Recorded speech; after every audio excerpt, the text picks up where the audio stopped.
Xin chào anh chị và các bạn nhé. Cả nhà đã ăn sáng chưa? Hội thì cũng mới đi ăn sáng về rồi. Thì bây giờ lại ngồi đây cầm cái điện thoại đây lên để nói chuyện tâm sự cùng với anh chị và cùng bình luận. Thì vừa qua thì cộng đồng mạng cũng có xôn xao nói về hai bài báo. Thì bây giờ hai bài báo này thì cho hội là không nêu tên. Nhưng mà chắc các anh các chị cũng đã biết rồi. Gọi là hai bài báo của Vơ Vu Vơ. Thôi thì mình cứ cái gì cũng thế thì cũng cứ nói nó né né ra một chút để mình bình luận cho nó dễ dàng. Còn vừa qua thì hai bài báo này thì cũng có một số câu và từ không được hay, thì chúng ta từ từ cùng bình luận. Nhưng trong cái bài báo vừa qua thì tôi cũng đã đọc rồi, nhưng mà vì mắt nó cũng kém cho nên là cũng không đọc lại được cho các anh chị nghe. Thì chắc các anh chị cũng đã được đọc rồi, và các cái youtuber khác thì đưa lên trên cộng đồng mạng cũng biết rồi. Thì giờ hội phân tích một số vấn đề về những cái câu nói đã quy chụp cho chị Hằng nói xấu và mang pháp luật ra để đe dọa chị Hằng. Thì trong cái vấn đề đó thì cái câu nói và những lời nói của bài báo là quy chụp cho anh chị Dũng Hằng. Thì chúng tôi thấy là cái này không hợp lý ở cái chỗ chị Dũng Hằng là người bị hại và những người bị lừa. Thì chị sống ở trên đất nước nào cũng vậy, một con người thì đều có quyền ăn quyền nói. Trước một tập đoàn lừa đảo mà chính bản thân chị là một người bị hại thì chị phải mang những tiếng nói sự thật để cảnh tỉnh cùng với người dân, để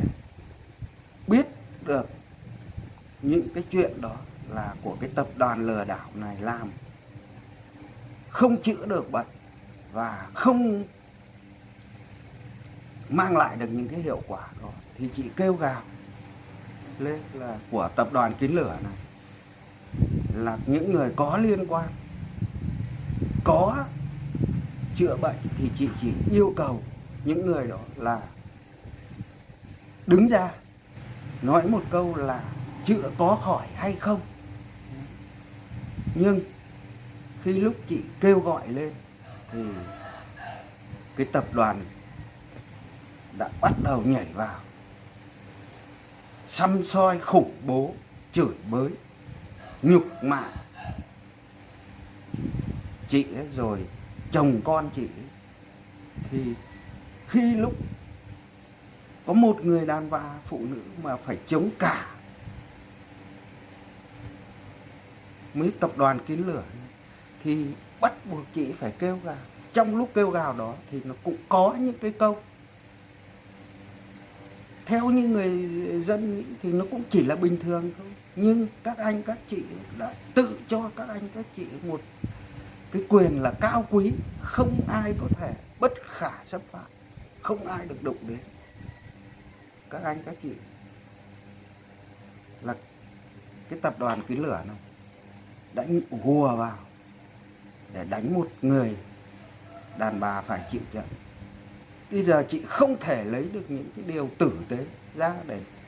đứng trước một bầy đàn thô tục, thì bắt buộc chị phải dùng những cái thô tục để đáp trả lại những cái kẻ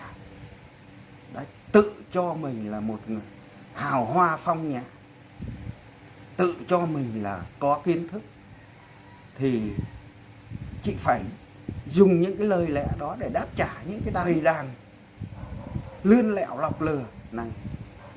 Mà mang những cái tử tế ra thì không thể nào mà chống đỡ nổi, thì bắt buộc phải có những cái từ ngữ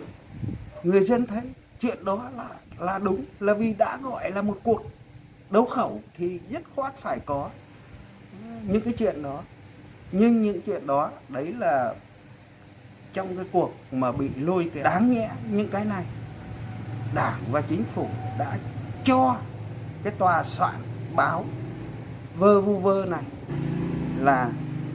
sẽ đi sâu đi sát vào để nhìn về những cái khía cạnh của chị Hằng tố có đúng hay không, để ngồi phân tích cho người dân cùng được hiểu biết là đúng hay sai, và câu chuyện nó xuất phát từ thế nào thì mình đã được Đảng và Chính phủ giao cho cái quyền cầm ngòi bút để đi viết phân tích ra cho mọi người dân được biết. Khi lúc cái chuyện này chị Hằng bới mẫu ra kêu gào lên thì đều có những cái bằng chứng xác thực. Nhưng trong cái chuyện đó đã xong rồi, Bộ Văn hóa đã có văn bản, có nghĩa là trên livestream bất kể từ chị Hằng hay một YouTuber nào cũng không được xúc phạm và không được nhục mạ ai, thì tất cả từ hôm đó đều phải tuân thủ, bất kể một người nào, từ cấp cao đến một người dân bình thường cũng đều phải thượng tôn pháp luật. Thì trong cái chỗ livestream của chị Hằng từ hôm đó đến hôm nay, chị cũng đã, đây là tôi nói thêm thôi, chị cũng đã cải thiện lại những câu nói để lên livestream là không nói ai, mà không nói trực tiếp ai. Còn cái chuyện vạch trần những cái bộ mặt xấu xa sau một lớp phấn son đã che đậy cộng đồng bao nhiêu năm, ma mị người dân, du ngủ người dân, thì để cho người dân cùng được biết đó là những câu nói ma mị người dân rồi lừa đảo người dân, thì người dân sẽ hưởng ứng và cùng chung tay cùng với chị, chứ chị không kích động, không làm những cái việc gì để mất trật tự xã hội. Chỉ có livestream xong và người nghe và xong rồi tắt truyền hình đi ngủ thì sao nữa? Nhà báo này quy chụp cho chị Hằng là làm mất trật tự. Ví dụ như cái đám kiến hôi lôi đến nhà Di Mơ đó, thì cái đó có phải là làm mất trật tự không? Chị rồi mang pháp luật ra để đe dọa. Theo người dân được nghĩ, pháp luật là để thi hành chứ không phải mang ra. Các anh lợi dụng vào những ngòi bút để đe dọa người dân và đe dọa cộng đồng.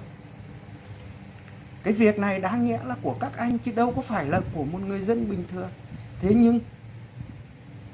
các anh không đưa lên, mà các anh không bới móc những đi sâu vào vấn đề, đưa ra những cái vấn đề của nổi cộng của xã hội, là những cái xấu xa,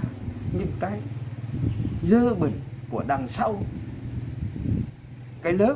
tự cho mình là trí thức, tự cho mình là tinh hoa của xã hội. Thì anh đưa ra những cái bài báo này là cố tình tẩy trắng, bôi trơn cho cái xấu. Từ hôm mà có cái văn bản của Bộ Văn hóa ra, chị Hằng có nói ai đâu, nói vu vơ, có nghĩa là ông Mít, ông, đây là tôi ví dụ là ông Mít, ông Xoài, ông ổn, chứng minh nhân dân, nhà nước nào công nhận cho là, chứ chị có nói đến tên ai đâu, mà quy chụp là lôi ra, thậm chí đến viết cái bài báo này cũng chưa đưa được ra những cái bằng chứng, mà tại sao lại mang luật ra để hù người dân? Là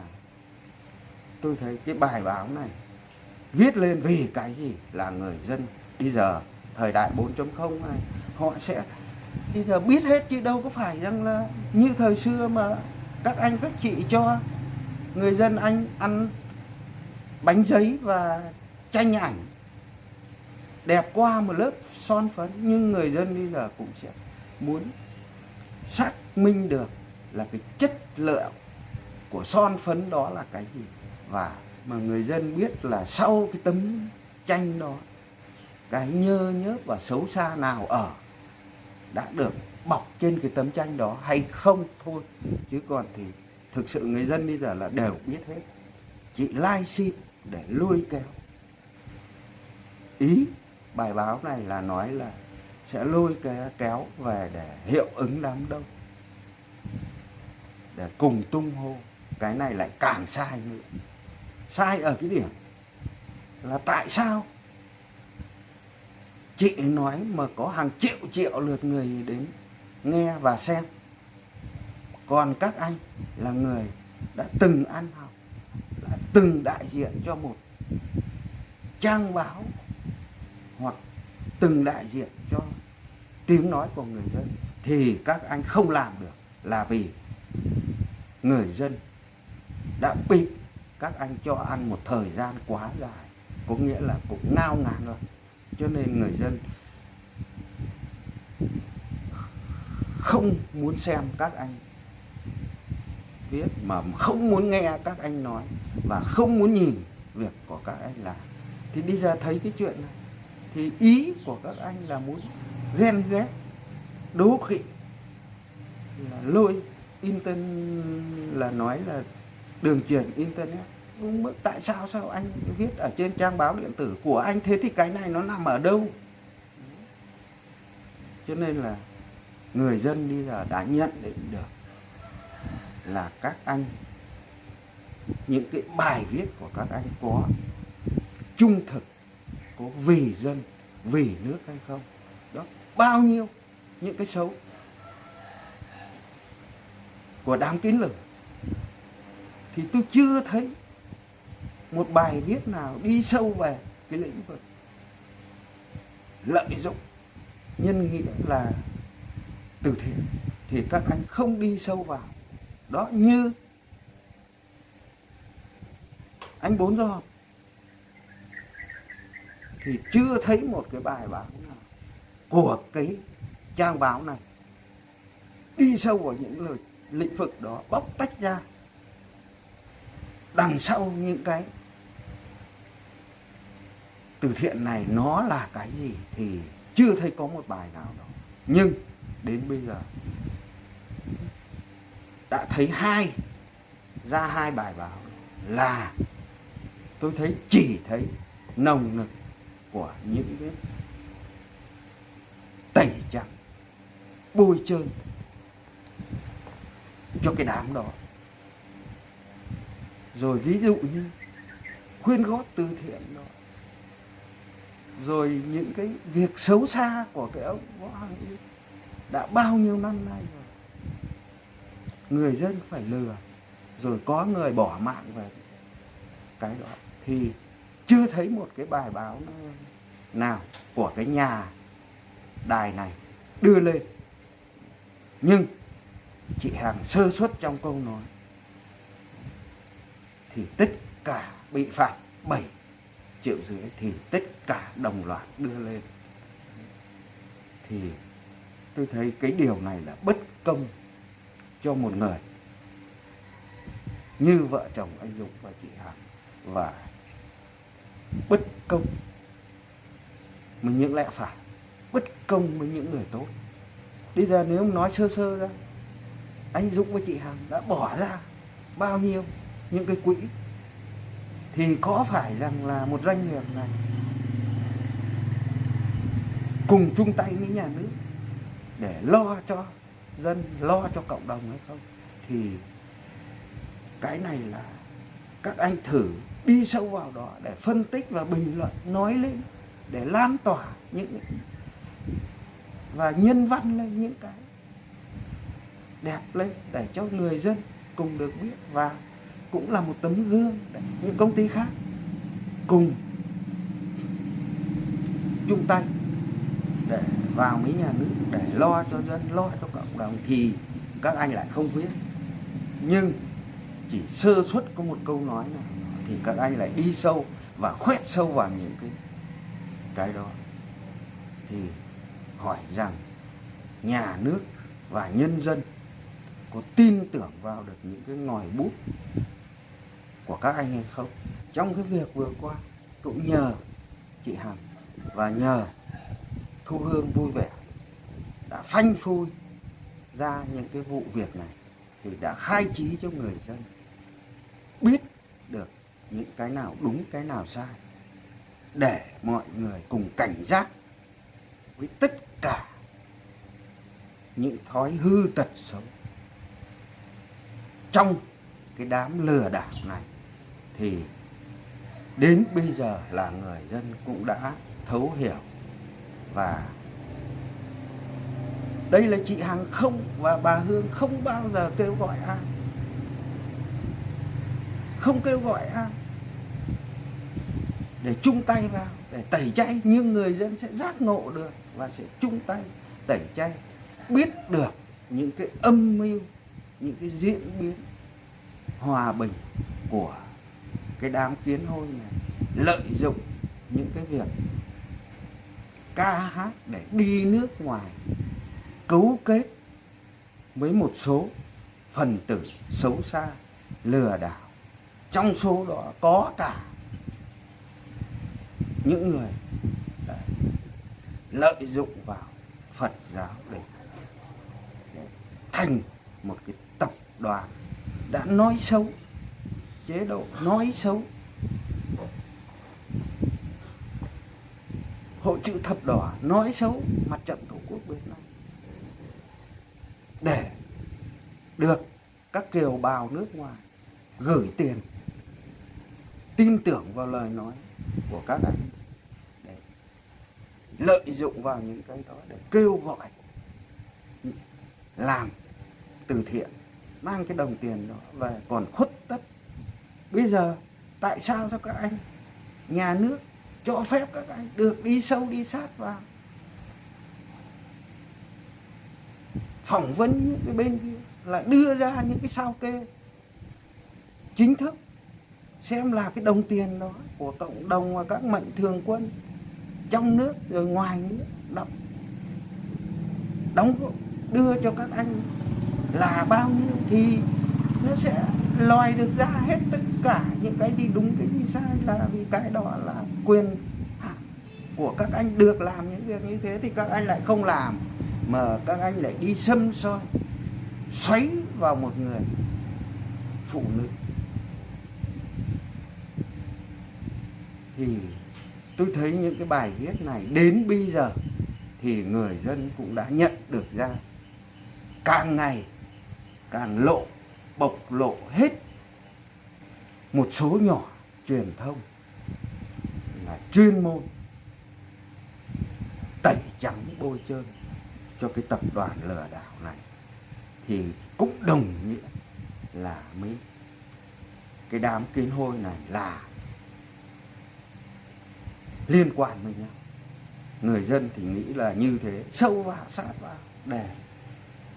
bới móc ra, tìm ra những cái lẽ phải và tìm ra những cái hướng đi cho đảng và cho nhà nước. Thì những cái việc đó các anh lại không làm, thì cái tập đoàn kiến hôi này và những người đã nhảy vào chửi bới nhục mạ, thì cái trang báo này chưa có một bình luận hoặc có một bài viết nào về những cái người như thế. Nhưng khi lúc chị Hằng chỉ cần thốt lên một câu thôi thì cái bài báo này sẽ chụp lấy và viết ngay. Còn bao nhiêu những người mà xúc phạm, chửi bới, nhục mạ gia đình nhà chị, thì cái trang báo điện tử này chưa bao giờ đưa ra một lập luận hoặc một kết tội cho những người đã nhục mạ chị, gia đình nhà chị Hằng. Cũng là vừa qua thì cũng là được nhờ có hai cái bài báo này viết ra thì cũng người dân cũng thể nhận định được, có nghĩa rằng là kể cả từ câu nói và là một câu chuyện vu vơ lập luận gì là vì nước, vì dân và vì cộng đồng. Cho nên là hai cái bài báo này tôi thấy là quả là một cái chuyện là vu vơ mà gần như là nói để cho người dân phản đối thôi, chứ cũng không có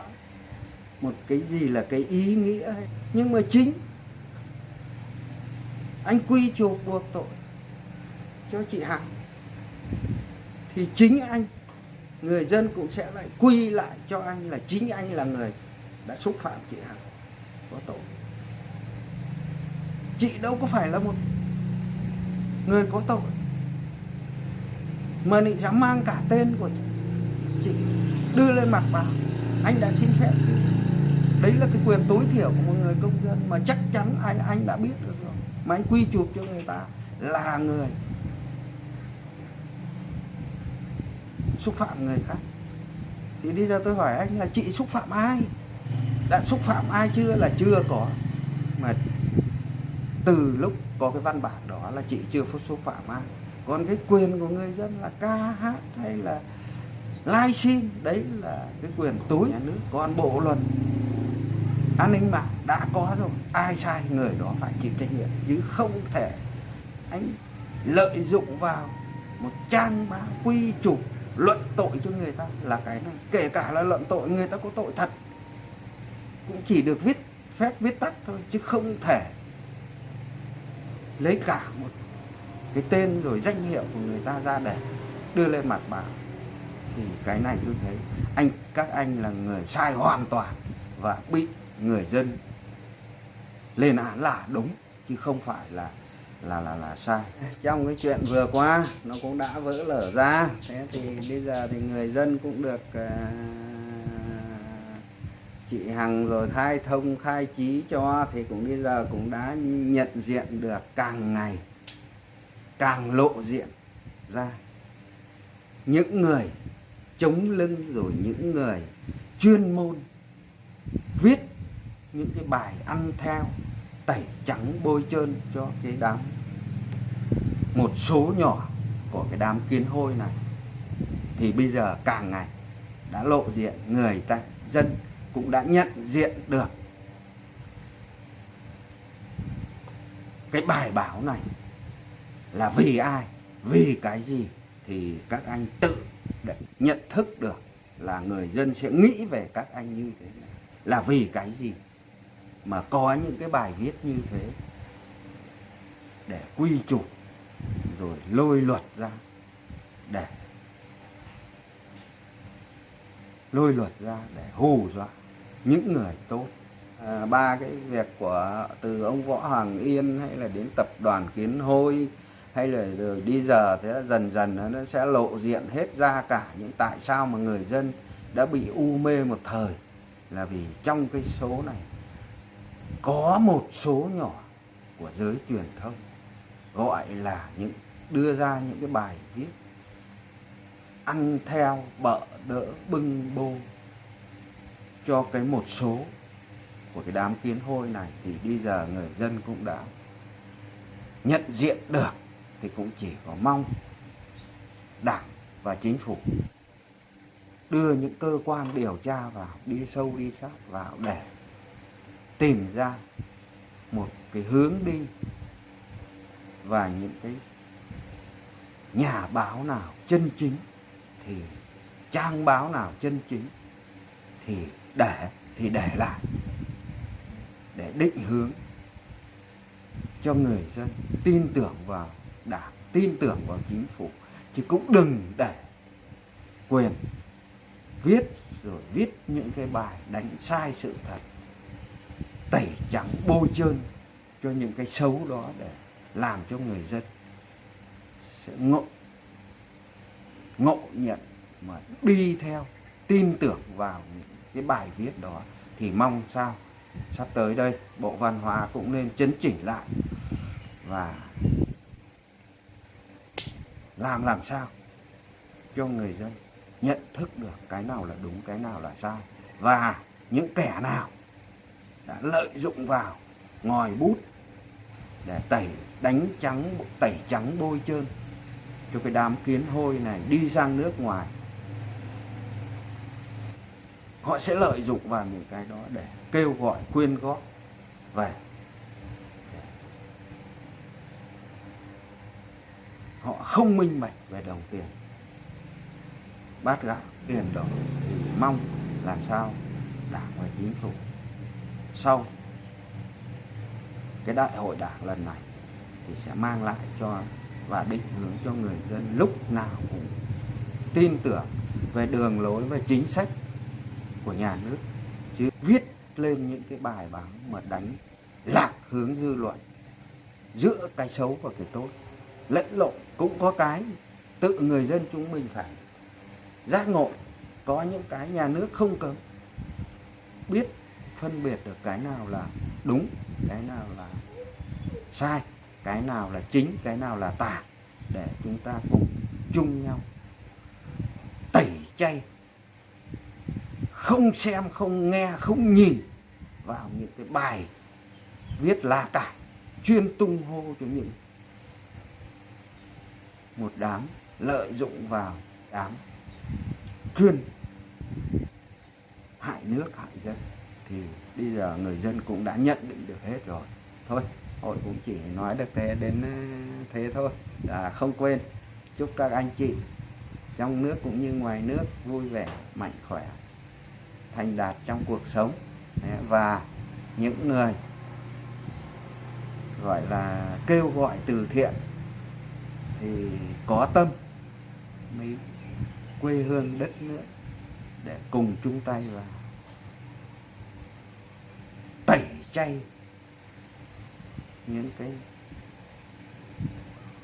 tập đoàn kín lửa, tẩy chay những cái đã lợi dụng vào từ thiện để vu lợi cho cá nhân, mà quên đi mất cái lá lành đùm lá rách của người dân Việt Nam chúng ta, và tẩy chay những cái văn hóa bẩn và những cái xô buýt bẩn ra khỏi lãnh thổ đất nước Việt Nam chúng ta, để về sau này các em có một sân chơi nghệ thuật công bằng. Người nào có tài là sẽ được nhân dân và cộng đồng yêu quý, còn những kẻ xấu và những tẩy chay luôn cả những cái bài viết của những kẻ bâng bô, tẩy trắng bôi trơn để đánh lạc hướng dư luận, thì người dân chúng ta không cần những cái thứ đó. Thôi, hội xin chào.